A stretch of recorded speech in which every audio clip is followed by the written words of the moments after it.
Continuando, agora vamos falar sobre o panóptico de Bentham. Lembrando que panóptico ou panóptico é aquela estrutura que costuma ficar ali, né, em presídios, onde o guarda vê todo mundo, mas nem todo mundo vê o guarda. Foucault falou muito sobre essa estrutura, e aqui no livro, no manual, nós temos um item dedicado ao panóptico de Bentham. À medida em que se desenvolve a fixação benthamiana pelo cálculo quase que geométrico entre as unidades de prazer e dor, ergue-se seu mais elaborado projeto de controle social, o panóptico. O panóptico foi bastante criticado por Foucault ao denunciar que o efeito mais importante do panóptico seria induzir no observado um estado consciente e permanente de visibilidade que assegura o funcionamento automático do poder. Esta temática o professor Felipe explica que ele vai desenvolver em sociologia jurídica e já passa para a filosofia relativista do positivismo. O professor explica, como visto, Trasímaco possivelmente foi o primeiro relativista da história da filosofia. O sofista afirmava que a justiça não é outra coisa e em toda parte, senão a conveniência do mais forte. Por outro lado, também já foi visto que a noção relativista desenvolvida pelos sofistas não teve êxito inicial, tendo prevalecido ao longo do tempo as noções idealistas de justiça de Sócrates, Platão e Aristóteles. Não obstante isso, as ideias relativistas foram retomadas na contemporaneidade com as críticas exercidas sobre a ideia de justiça pelo positivismo científico, principalmente dada a obra do austríaco Hans Kelsen, mais seguida por um grande número de pensadores. Por trás do sofisticado e científico positivismo do século XX, ao fim e ao cabo, estava a mesma desconfiança de Trasímaco sobre a justiça e a mesma opção pelo fático em detrimento do ideal, o que novamente reduzia o direito à lei do mais forte, tal como se pode observar em didático texto de Bobbio. Ele transcreve aqui: aqueles que temem que com a norma fundamental, como aqui foi concebida, se realize a redução do direito à força, se preocupam não tanto com o direito, mas com a justiça. Essa preocupação está fora do lugar. A definição de direito que aqui adotamos não coincide com a de justiça. A norma fundamental está na base do direito como ele é, o direito positivo, não como deveria ser o direito justo. Ela autoriza aqueles que detêm o poder a exercer a força, mas não diz que o uso da força seja justo só pelo fato de ser vontade do poder originário. Ela dá a legitimação jurídica, não moral, do poder.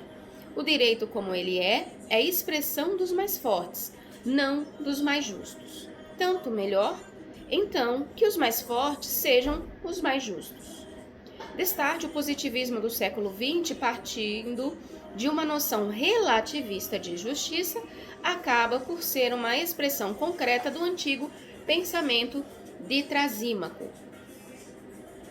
Positivismo científico de Kelsen, Hans Kelsen, 1881 a 1973, foi o grande responsável pelo desenvolvimento da versão mais sólida e difundida do positivismo jurídico.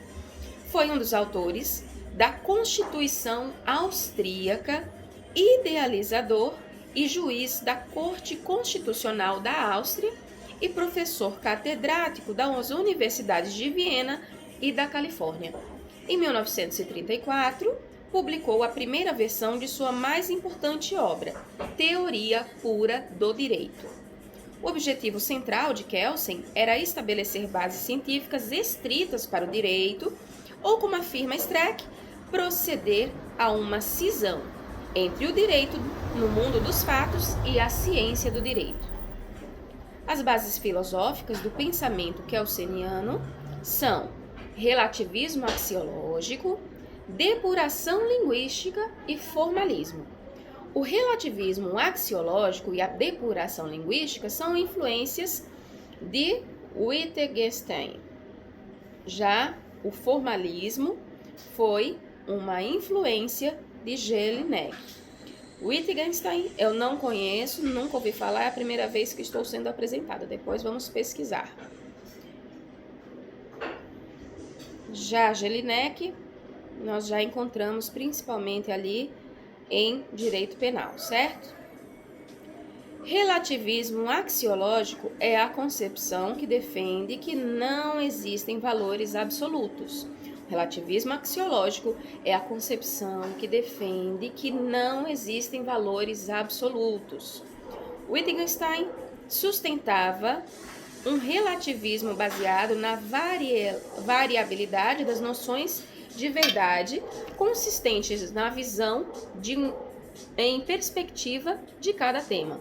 Para o filósofo austríaco-britânico, cada sistema possuiria seus próprios critérios de verdade, de eticidade e de beleza.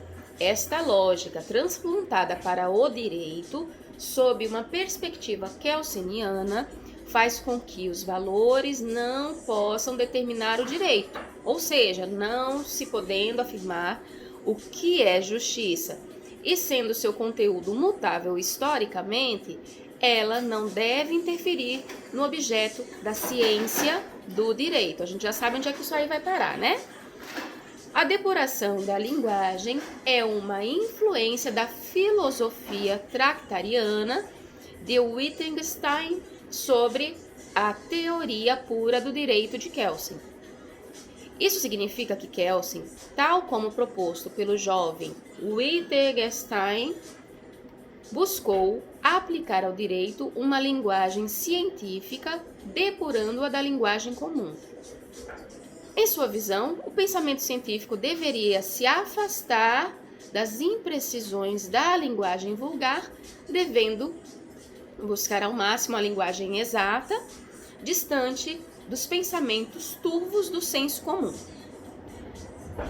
Já o formalismo, lastreado em Jelinek, refere-se ao fato de a teoria pura se ater à análise do sistema jurídico sem preocupações de conteúdo.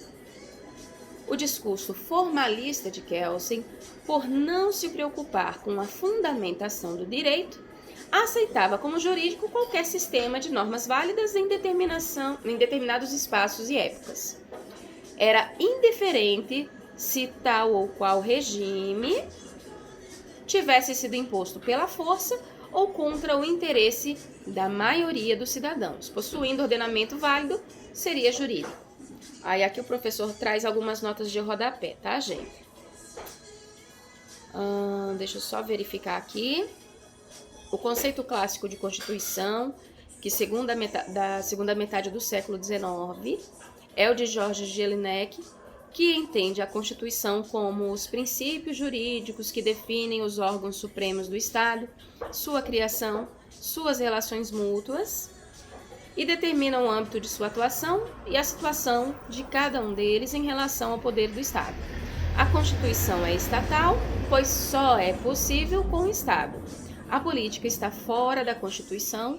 De acordo com o próprio Jelinek, deveria haver uma separação entre o direito e a política no estudo do Estado, inclusive na análise da Constituição, sendo admissíveis no máximo estudos jurídicos complementares aos políticos.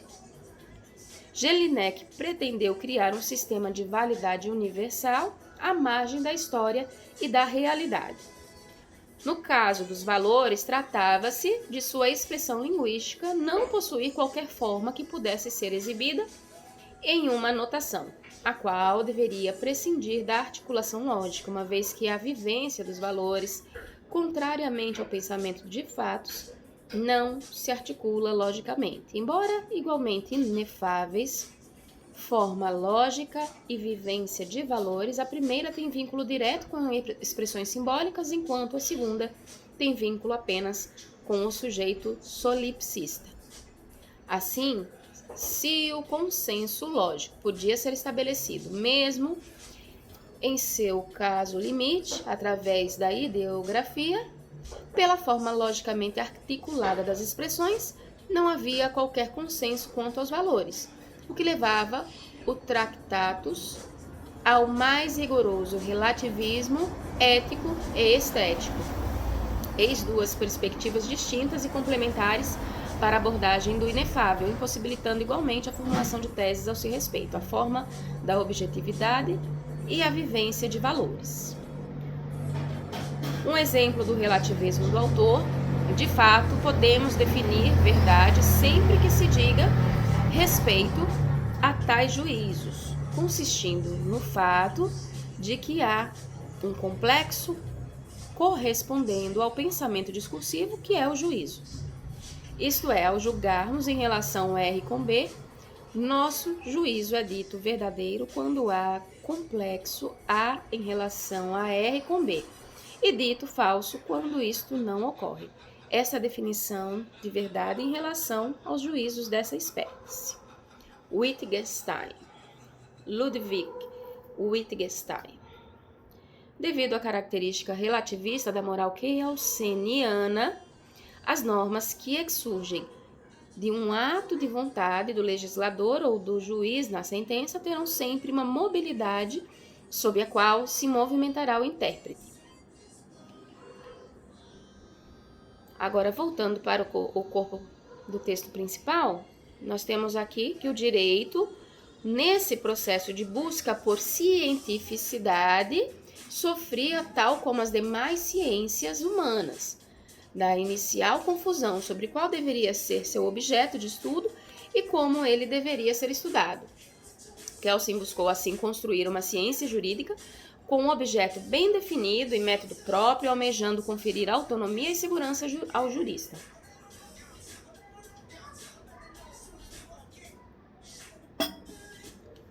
Para conferir este status de ciência ao direito, Kelsen, ao longo de sua teoria pura, vai estabelecendo como objeto a norma posta e um método formalista de análise da produção e validação das normas jurídicas dentro do sistema. Em outras palavras, estudar o direito passa a ser estudar a norma posta pelo Estado no ordenamento vigente, não considerando nesse estudo os fatores que interferem em sua produção e os valores nela depositados. Apesar das acusações de ser reducionista, Kelsen obviamente tinha consciência do caráter multifacetado do direito, isto é, de sua inter-relação com a ética, a sociologia, a psicologia e a política. Enquanto cientista, no entanto, entende ele que para o direito efetivamente ser uma ciência, necessitaria ter um objeto específico diferente de todas as outras ciências. O jurista deveria, então, desconsiderar esses fatores por serem irrelevantes para a definição do sentido e alcance da norma e, mais ainda, para não viciar suas proposições enquanto cientista, pois o conhecimento jurídico, para ser científico, deveria ser neutro. Pode-se, assim, aprender que Kelsen realiza dois cortes profundos na totalidade do direito. O corte epistemológico, relativo ao objeto, e o corte axiológico, que determina a suposta neutralidade.